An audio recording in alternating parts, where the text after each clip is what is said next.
好，我係 Tracy 珠寶圓圓，呢度係我鋪頭 Diamond Asia 喺順德嘅珠寶製造廠。今日帶大家嚟參觀呢一個咧，成個珠寶嘅製作流程，入邊咧有好多嘅工序，唔係咧平時咧一般嘅人可以入嚟參觀。今日咧，我會一個一個部門咧帶大家去睇下，等你哋知道咧一件珠寶究竟係點樣製造出嚟嘅。因為老闆已經吩咐咗，咁每一個部門都知道我哋嚟拍嘢嘅。你睇呢個園區幾大？不如我帶大家參觀一下。我哋敲門就會有人開門俾我哋。咦？原來敲門都冇人理我哋嘅，因為珠寶製造廠裏面真係有好多好名貴嘅珠寶，就唔係隨便一般人可以入得嚟。這個是呢啲全部都係手畫嘅。係啊，你通常會畫幾多幅左右5、6幅左右。 7、8幅，咁你就畫咗成個禮拜㗎咯喎呢度。首先咧，我哋就同個客傾好咗咧，我哋咧就會畫呢個叫做手繪圖，就用手畫嘅。你諗咧，唔係淨係諗佢好唔好睇，而係你要諗到後面每一個部門佢哋都能夠做咧。冇錯，呢個先至係其中一個最難嘅。成本嘅方面可以考慮咯，唔做到啦，傷唔傷到石啦，可唔可以做活動啦？放呢粒上去之後，呢個位置又可唔可以活動啦？咁樣，做起咗，同你呢個圖嘅時候，你有咩感受啊？我構思嗰時同埋做出嚟都係一致嘅話，咁就證明係比較成功嘅。頭先個同事咧就係手繪啦，咁呢一邊咧就全部啲同事咧都係用電腦畫嘅。哦，所以你就喺呢度畫嗰個立體。即係話呢一條鏈，你喺畫嘅過程，你都要知道佢做完之後嗰個重量要唔好超過40克，係咪咁樣啊？當我哋見到幅圖之後咧，我哋就嚟到3D 打印。那為什麼會有不同的顏色，白的跟黃的？這個是黃蠟，這個是白蠟。這一種的話，就是我們最早的買的機，然後我們這種呢，就是新興比較新興，最後出來的也是德國的。這種呢，就是做貨的話，導出來的話，它就會光滑一點。通過電腦輸到這個3D 打印機裏邊，它現在是通過塗層一層一層的打印，現在在動。啊，真的嗎？細微的啊，對，細微的，它現在在動，慢慢的往上升起來。它是一層一層，通過塗層慢慢的由底部往上升。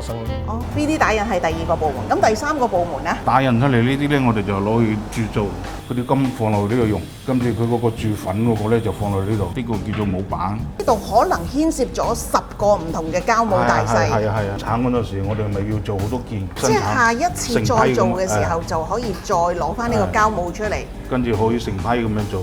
界膠模咧，其實係其中一個好難嘅工序嚟嘅，因為佢就係嗰個靈魂。依家佢睇唔到嘅，出嚟接唔到嗱，攞唔出嚟㗎。我試過坐喺度做過，一件都做唔到嘅，太大力就爆晒啲膠出嚟㗎，太細力擠完之後咧係唔成形嘅。我 Tracy 圓圓今日同你示範一次，睇下我成唔成功嚇，師傅。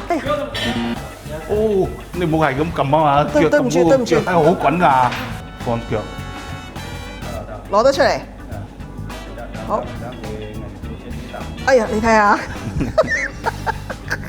我都接受唔到自己咁樣。睇下，噔，睇下，你睇下呢個肉酸島，算成功㗎啦。嚇，呢個叫成功。你睇下師傅擠嗰啲係幾咁清晰，我呢個幾咁蒙查查。如果係我咧，烤緊魷魚都得啦，聽日都唔使翻工。你知唔知一個呢啲膠模嘅成本咧係講緊咧幾百蚊㗎？嗱，大家睇下呢間成間房啊，都係膠模房。你睇下呢度，每一個櫃桶打開都係滿晒嘅膠模啊！啲膠模多到好犀利啊！舊嗰啲喺另外一間房。有幾多膠模喺呢度？呢度係咪差唔多20年嘅膠模啊？10萬加埋呢個嘅話，應該有700萬，淨係呢間房。嗰一個膠模係講緊300蚊，你計下呢一度嘅膠模究竟係值幾多錢？訂單嘅時候咧，佢就會跟翻嗰個 number 嚟到呢度揾膠模去做。而通常咧，一件嘅首飾咧都需要好多件膠模去做，包括一個吊墜仔、一個耳環仔或者一隻戒指咧，其實都係好多個膠模拼合埋一齊嘅。我7歲去咗澳門嗰10幾年咧，我就喺澳門度長大啦。嗰時我7、8歲咧開始做好多家務不特止啦，我仲會做膠花啦，會剪線頭啦，會做鎖匙扣嘅。跟住我12歲到13歲咧，我就開始去啲工廠嗰度打工，就係手袋廠啦、毛衫廠啦，同埋玩具廠咯。係啦，咁最慘嗰次咧，我最記得咧就係去個玩具廠度做，因為佢人工高啲啦，咁我就拉咗全日，我發覺哇，我嘅手指甲咧嗰個肉咧係脹咗，係好痛嘅咁咯。我就望住嗰間有冷氣嘅房，嗰陣時啲工廠係冇冷氣嘅，跟住我就同我自己講，嗰間房有冷氣，我唔單止要坐喺嗰間房，我仲要成為嗰間房嘅老闆咯。我做老闆係30歲做老闆啦。而家嘅工廠當然好大唔同啦，大部分都係有晒冷氣啦，設備好啲啦，仲有飯堂啦，休息嘅時間啦，而家有午睡添啦。其實好多工廠咧非常之壓榨啲員工啦。咁我認為老闆係應該將嗰個成果同啲員工去分享，我係非常之願意同我啲員工去分享呢個成果嘅，都仍然係會出雙糧同埋花紅俾我啲員工。其實到今日我從來都冇 miss 過一年，無論係沙士疫情或者係金融風暴，我仍然都係咁樣。如果你想睇多啲我喺鋪頭嘅顧客故事，記得 follow 我嘅 IG 啦。哇，就嚟1點啦，我哋快啲食完去監工啦。呢度點解會咁嘈呢？因為呢度係執帽部，因為佢哋咧開咗個機，將每一件首飾咧逐個嘅位咧嚟到打磨佢。那你不會壓到那個紅寶嗎？包龍就不會的。俾佢嘅時候，條手鏈係10克，唔可以相差太多。金粉就會喺呢條毛巾同埋呢個下面㗎。到時候要稱重量，交回去了。呢一度咧就係配石部，你會見到我哋啲同事咧，佢會逐粒石嚟到分顏色同埋淨度。揀石喺個鋪頭咧，通常咧只係揀最大粒嗰粒主石，但係咧其實嗰啲細石咧，好似你台面見到呢一條嘅 tennis 頸鏈咧，佢係需要逐粒去配。雖然可能我哋見到全條都係10份，每一個傷口位咧都有少少唔同，所以咧除咗配 size 咧，其實佢哋仲要配嗰個顏色，佢會分翻咧究竟係 D 色、E 色定係 F 色。喺同一隻耳環裡面咧，如果個客人訂咗係 VS 咧，呢一批貨咧，我哋淨係會用 VS 嘅。佢話俾我聽，佢做咗21年，佢就咁用肉眼都可以分到 D、E、F 色。大家睇下師傅而家做緊啲乜嘢？佢喺度燒緊紅色呢嚿係火漆。咁點解佢要燒熱呢個火漆嚟？咁樣喐嚟喐去，我哋點樣可以傷好咧？佢要 make sure 咧，佢藏咗隻戒指落去，然之後隻戒指係唔喐嘅，先至可以逐粒石咁樣鑲落去。大約1至2分鐘度咧，佢就會凍晒之後咧就硬到不得了。好啦，而家師傅就開始鑲鑽石。大家見到咧呢一個咧係顯微鏡，呢個係乜嘢嘅鑲法嚟㗎？微鑲法。咁最難係啲乜嘢啊？暗位咯。其實佢底下嗰3行都係鑽石，但係你見到啲爪咧，其實係好細，幾乎咧你要用20倍嘅放大鏡先至可以見到啲爪嘅。打攪你啊，拍少少嘢。不如我哋嚟到訪問下師傅，呢部機究竟雷射啲乜嘢㗎？師傅你可唔可以講下？可以曬咗嘅，可以補翻大少少。有缺陷啊，有沙窿啊，有嗰啲鏈仔斷咗啊，我可以治翻佢。一個嘅爪咧，可能咧輕幼咗少少咁多，咁師傅咧就會有條金線將其中一個爪補翻，令佢粗啲，咁可以令到粒鑽石咧就穩陣翻好多。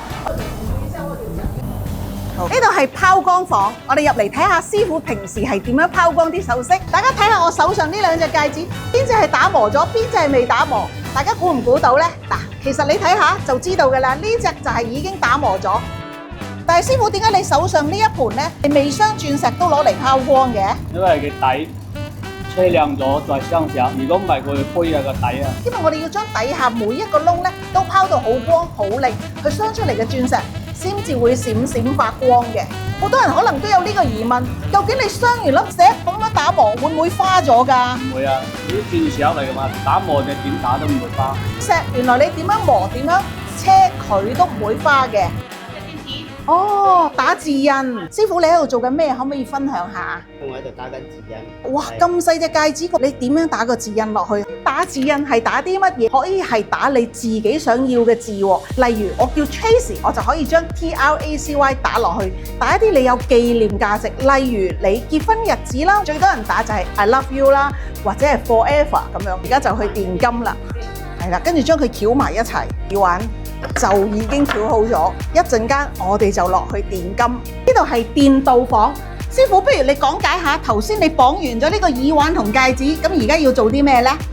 我哋入嚟就要清洗啦。哦，呢個係除蠟水，未得啊，打得。諗下先點樣解決，即係洗乾淨嗰啲啱先打磨嗰啲粉絲喺嗰度嗰啲，係。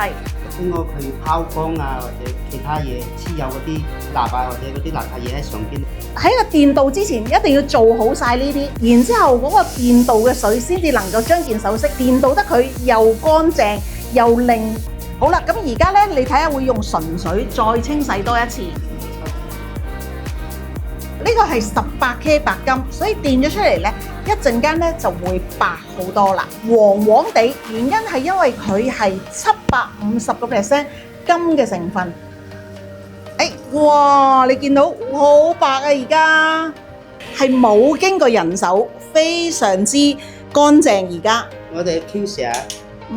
好，靚女要嚟訪問下你先，犀利啊！你一個人 Q 晒咁多貨，大家睇下我而家係做咩？而家咧，首先咧最緊要係戴翻個手套。頭先隻戒指同耳環係完全冇經過人手，我哋睇下佢點樣 Q 呢兩件貨，好冇？看一下的尺寸，看它的外觀，看它拋光的時候有沒有拋亮。